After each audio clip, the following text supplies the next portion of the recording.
The podcast you are about to listen to contains at least one of the following: strong language, disturbing topics, abusive opinions, generally things that aren't appropriate for little kids or overly sensitive people.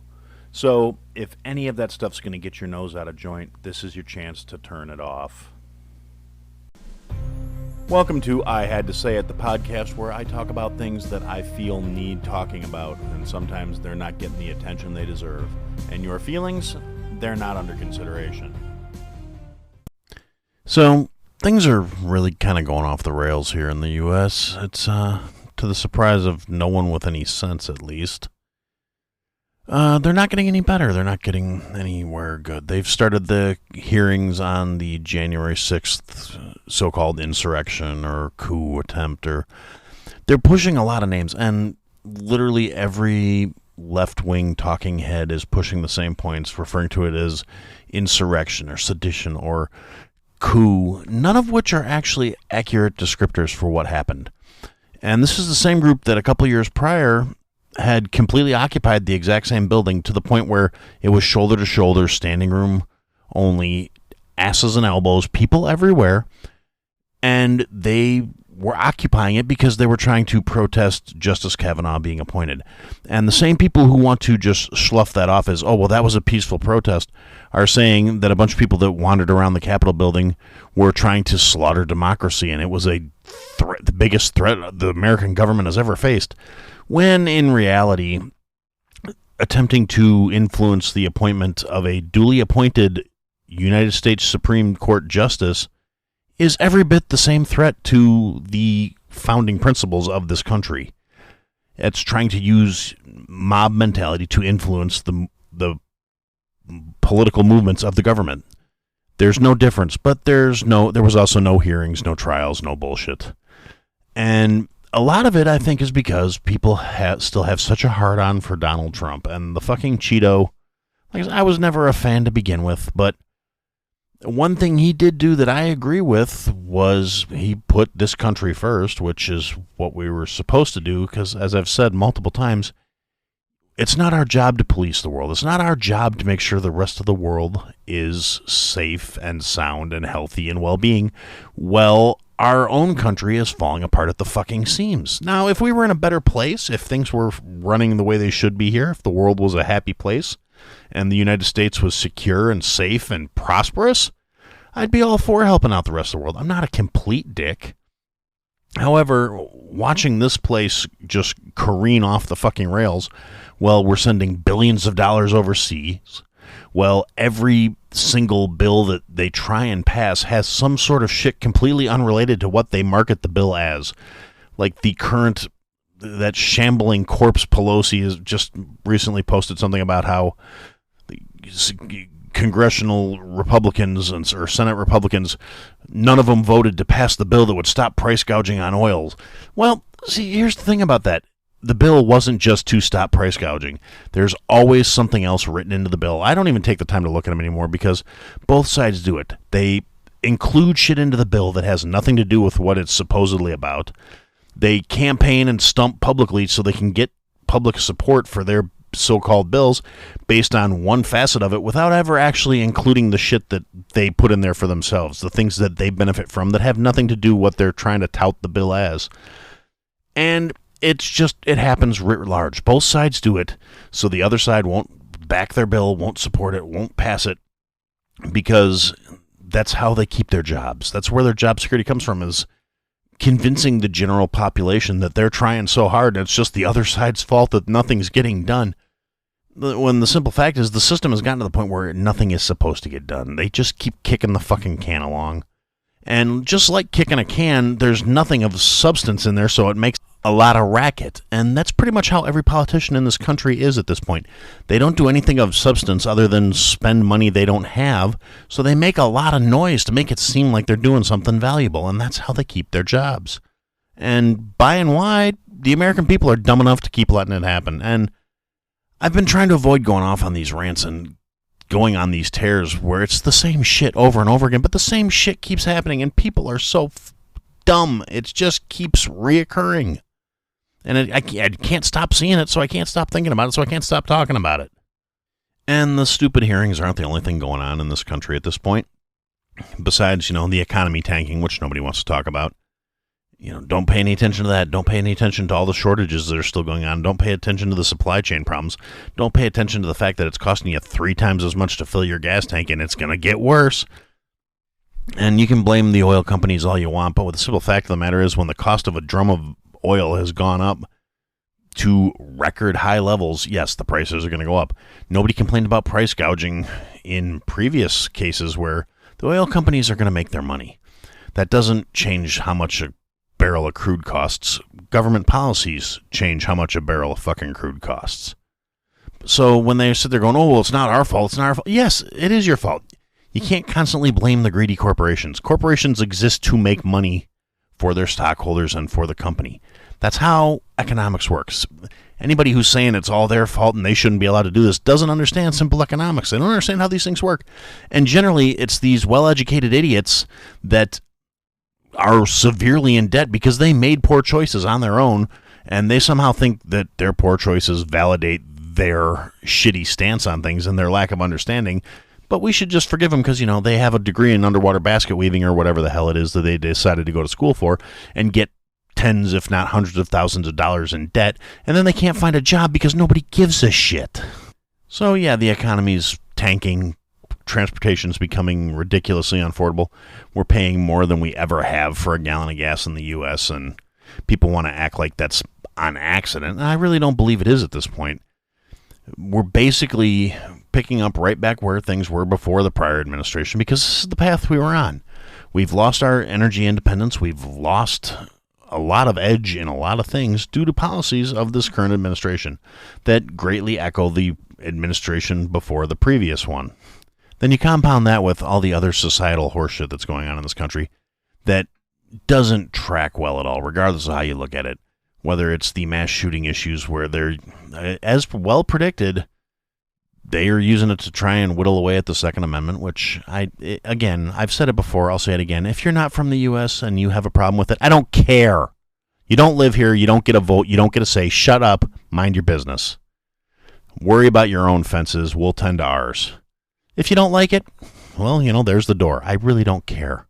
I would love to see all the people that are bitching about all the opportunities in this country that are protected by our rights and the constitutional development of this country that led to this being a country where you can be free and have opinions and voice your opinions and you don't like shit. I'd love to see them, well, in this country they have that and in that country they have this. You know what? Well, then fuck off and go there. Nobody's forcing you to stay here. In case you haven't noticed, people aren't funneling out of the United States at record numbers to go live in other countries.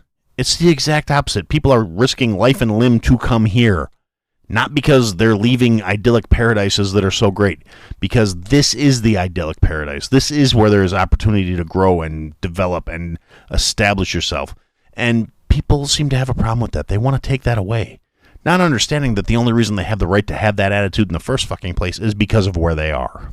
In terms of the Second Amendment, yeah, some of the stuff that was passed, I really don't have a problem with. You want to raise the age to buy long rifles and long-barreled guns to 21 to match with the handguns. Okay, fine. That's great. Stop drafting 18-year-olds then. How about that? If they're not developed enough to make the decisions to purchase a gun, then they're not developed enough to be wielding them in the name of this country. And while we're at it, let's double down on that. They're not mentally developed enough to vote. So they shouldn't be having that right either, because maybe by the time they hit their early 20s, enough of the reality will slap them around where they can say, hey, how do you like that? I've had a couple of years to pull my head out of my ass. Maybe I'll start voting in my own interest instead of along party lines or along what the newspaper or social media or my friends tell me. Maybe a little independent thought, but that's really not the idea either, is it? The idea is to breed good little drones that are going to do what they're told to further enrich the power of the people that are in control. And like I said, I really am not necessarily, I am a firm believer, shall not be infringed means shall not be infringed. But if you're going to put these measures into place, at least those particular aspects of it are just changing the definition of what an adult is and acknowledging that when you're in your late teens, you really don't know your head from your ass. And we're not living in a time where the average life expectancy was 50 anymore. So realistically, we can afford to move that bar a little further back. Let let teenagers be teenagers and learn how the real world works before we thrust the responsibility and the mantle of adulthood on them. I know it's a novel concept, but, it is what it is. And I've said it before, too. I believe we should all be mandatorily trained how to safely handle firearms. Because it's been proven in Sweden that makes, not only is military service mandatory when you hit the age of adulthood, when you turn 18, you do a mandatory 3 years, you are trained in how to safely handle firearms, how to be a marksman, how to deal with this stuff, and it has proven they don't have mass shootings, they don't have all the shit that's going on here, and they also have pretty respectable mental health facilities and treatments and stuff available. So, yeah, a lot of people want to point to other countries saying, oh, well, they don't have gun violence there. We define mass shootings much differently in the U.S. than most of the rest of the world does. So that's why the numbers don't sync up. We're not talking about the same shit. We're not talking about the same things happening. Now, the problem I have with the gun regulations they're trying to push through now is the red flag law aspects of it. I think red flag laws are a horrible, horrible idea for one simple reason. The only use they have is to disarm people that you don't agree with. Because the way they're written and the way they're structured, anybody can report somebody, oh, I think they're a danger to other people. I think they're a danger to themselves. And all of a sudden, now the government has the right to come in and disarm anyone because, oh, well, so-and-so that doesn't know you, doesn't know anything about you other than the fact that they don't like you, told us you're a risk of danger to yourself or others. It's going to be weaponized so quickly and so readily to basically disarm everybody who may not agree with the way things are done. And the people that are going to show resistance to any sort of forced things or any sort of mandated things or any sort of tyrannical actions that all of a sudden are limiting the freedoms that they are supposed to enjoy as members of this country. So yeah, red flag laws, bad. If you support red flag laws, you bad, you stupid. Because my theory on this is these are the same people who believe that the stripper really likes them. These are the people that believe whoever their first lover is that says they're fucking amazing and, oh, it happens to everybody, I promise. It's ridiculous. It's self-delusional because it's not that they're saying nobody should have guns. It's they're saying Big Daddy government should have guns. And I don't believe Big Daddy government should exist. Small government is a much more reasonable thing if we were mature enough as a species to deal with it. And in some places they are. In some places people are civilized and treat each other decently.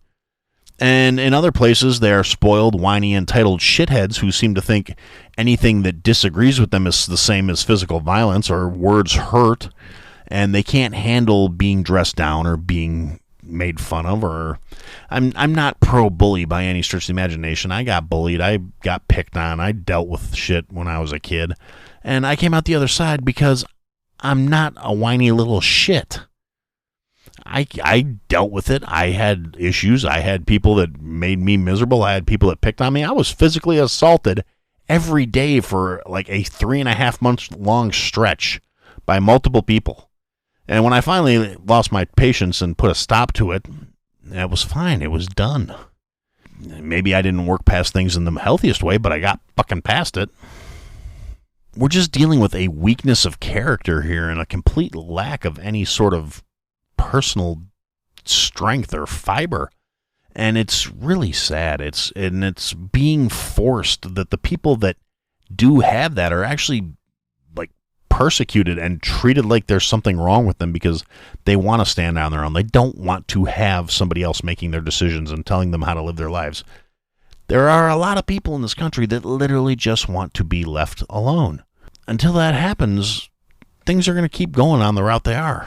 And a lot of the people that just want to be left alone are the ones that you really don't want mad at you. The ones that They've seen their shit. They've been, whether they're veterans or just people from really rough areas, and they're tired of this shit, and they're tired of being lied to, and they're tired of being pushed around. And at some point, something's going to give. I'm not saying things will necessarily go completely off the rails, but they're not going in a good way. And we got to do better, guys. We really do. And if you're one of the people that still thinks looking to the government is somehow going to fix these problems, you're really barking up the wrong tree. I mean, our current administration is pretty much incompetent across the board. Between the fact that we have somebody who is, based on everything I can tell, if not senile, at least not completely competent anymore. The fact that this guy still was even put on the ticket in the first place, we should be charging somebody with friggin' elder abuse. But the fact of the matter is, okay, president's incompetent, vice president's incompetent. Most of the cabinet is friggin' useless.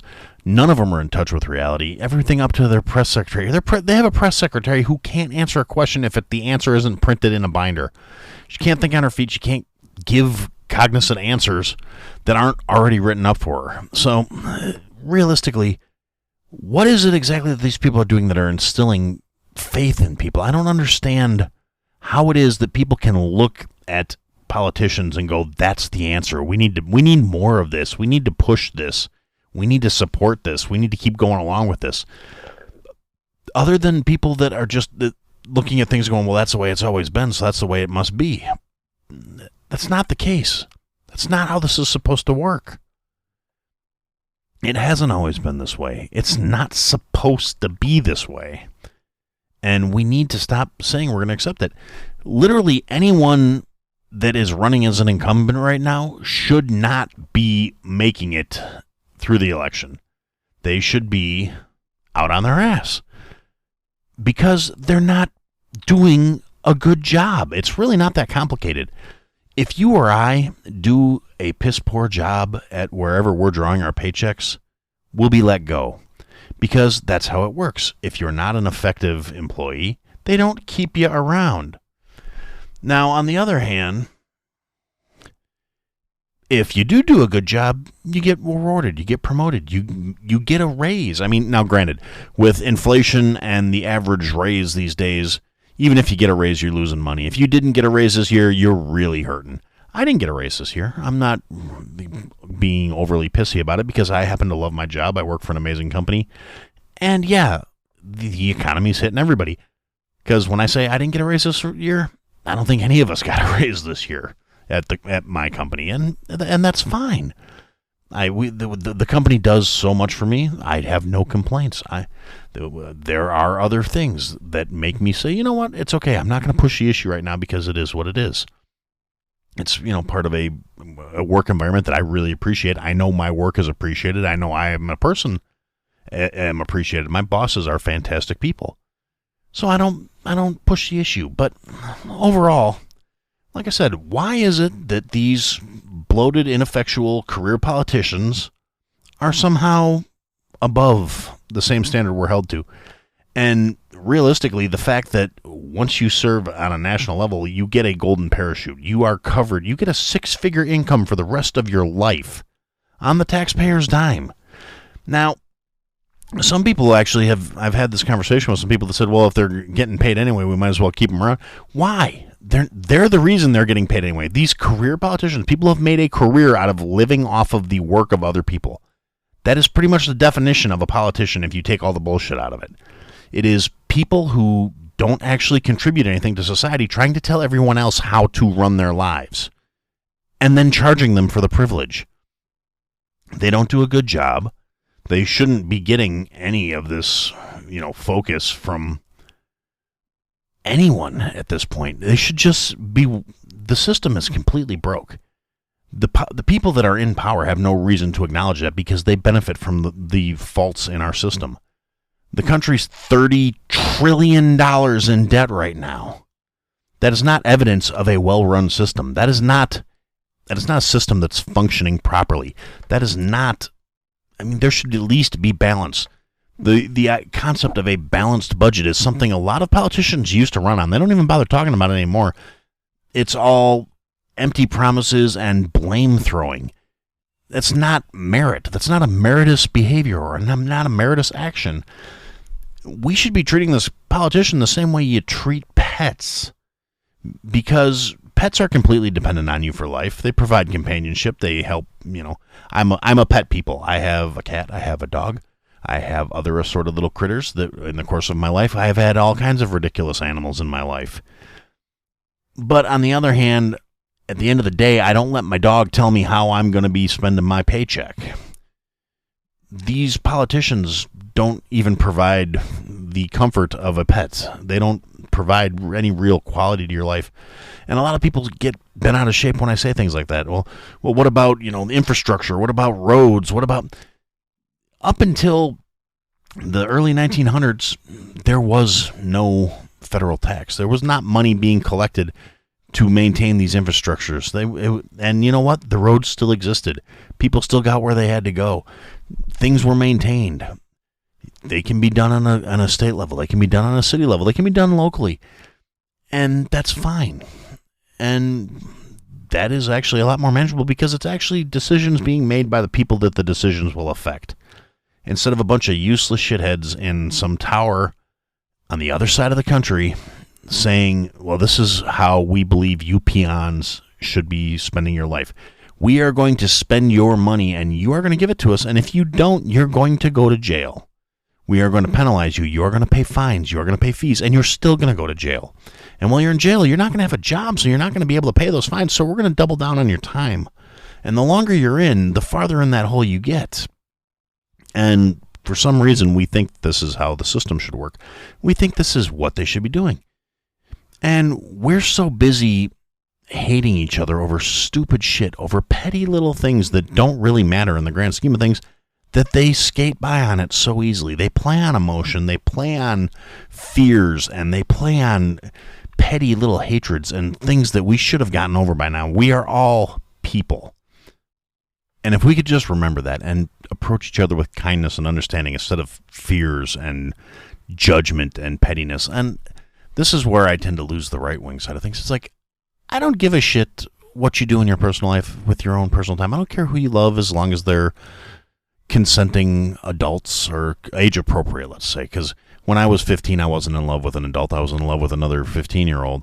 And that's a totally different story. I'm not, without crossing over into that whole realm, as long as you're involved with somebody that's age appropriate and you're two people and you care about each other and you benefit from each other's company, I don't give a shit. You know why? Because it doesn't affect me. I don't have to sleep with you just because you feel a certain way about whatever kind of person you're attracted to. I'm allowed to be attracted to who I'm attracted to. It's amazing how that works. And as long as you leave me alone about it, I'll leave you alone about it. On the other side of that coin, if you decide to do something stupid or say something stupid, I'm for sure going to tell you what I think about it. And, it is what it is. So that's how we fix this. We're not going to fix this by voting the right people into office, because there are no right people. The people that would be right for the job aren't running for the job. People that want these positions, people that want this power and this influence and this life are the last ones who should have it. And that's not a new concept. It's been around for a very long time. Power attracts the unworthy. The worthy generally have positions of power thrust upon them. It's kind of human nature. And I know I'm not the first person to see it. I know it's been around for a long time. I just don't know why so many people have forgotten that. And we get these demagogues and wannabe overlords and tin pots wannabe dictators that are so attracted to power, and they think once they seize it that they're somehow entitled to. They think they're better than everyone else. Not that they're the parasitic sacks of crap that they are, but that they honestly, genuinely think they are smarter than you, they are better than you, they are more deserving than you, and they are more worthy than you.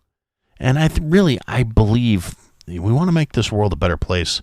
It's time we remind them that they're not. They're not any smarter than you. They're not any better than you. They're definitely not more deserving or more worthy than you.